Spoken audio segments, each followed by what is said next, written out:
Good morning, and welcome to the Rankin Report for Sunday, February 19th, 2023. Thank you for watching. From the book of Deuteronomy, chapter 28, verses 20 to 24. The Lord will send on you curses, confusion, and rebuke in everything you put your hand to, until you are destroyed and come to sudden ruin because of the evil you have done in forsaking him. The Lord will plague you with diseases until he has destroyed you from the land you are entering to possess. The Lord will strike you with wasting disease, with fever and inflammation, with scorching heat and drought, with blight and mildew, which will plague you until you perish. The sky over your head will be bronze, the ground beneath you iron. The Lord will turn the rain of your country into dust and powder. It will come down from the skies until you are destroyed. We've been looking at the blessings and curses for a nation which is in covenant with God and maintains that covenant, blessings, and when a nation turns away from that covenant and the curses that follow. Last week we began to see that just as in the blessings, the first round of curses to a nation in covenant with God, that turns away from that covenant, automatically pursues and overtakes the nation and its people. It's probably quite inadequate as an analogy, but it's not unlike when a person sets up a trip planning software that alerts the driver as to when they depart from that course. The alarm is not for God, who knows what's happening anyway, but for the person in the vehicle, who needs to be told, hey, you're going the wrong way. And the consequences that follow for going the wrong way include having to turn around and go back, and that's all that happens if you're lucky, or maybe running into a road hazard or some type of object that might do damage to the car. So it was that the first round of curses was designed to get the attention of the people.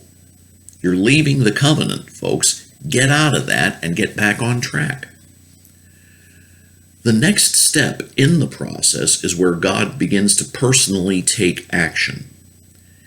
In these verses, we have the preamble, if you will, of his specific steps. Now, we have to remember that although God is hurt by our breaking covenant with him, his purpose in sending the next level of curses is to turn us back to the covenant by saying the same thing. You're going the wrong way. You're leaving the covenant. Come back.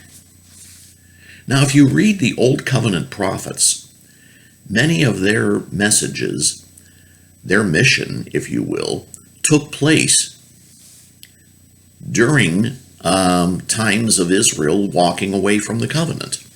Many of their messages were tied to the very things God warned of in Deuteronomy 28. And in using words like destroyed and perish, God is speaking the end result of the curses if the covenant people never turn back. Everything that has happened to Israel over the centuries, including, in recent times, deliberate attempts to destroy them, the Jewish people still live, and the nation of Israel has been restored. Many of the people who are in the Babylonian exile, once the time of the exile was completed, came back and began to set things up so that God would be worshipped the way he wanted it done. Ezra the scribe had to come back and read the law of Moses to the people so that they would understand what has been set down and how this is to be done. Now, to learn how the curses played out in ancient Israel, all you need do is read the books of 1st and 2nd Kings, 1st and 2nd Chronicles, and all the prophets. So there's no point in going into all that. You can read that for yourself. America, meanwhile, is currently dealing with many of the things listed in the above passage from Deuteronomy. We are dealing with confusion in our politics, between our generations, even our sexuality, which should be so obvious as to not even warrant discussion. We are dealing with diseases. We have been dealing with diseases, ranging from those that kill us slowly to now those that kill us suddenly without warning. We have droughts in various parts of the nation, and even the rains that do come down often contain chemicals that they never did before.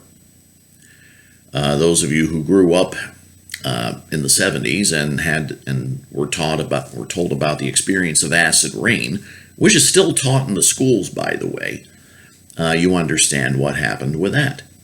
How that actually is destroying some of our monuments and such. People my age have watched the progression of these things. And even the young can see how the nation lives now.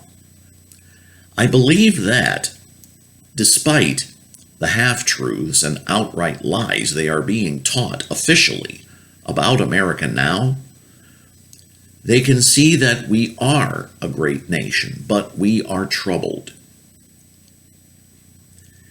And so the question becomes, how far in trouble are we?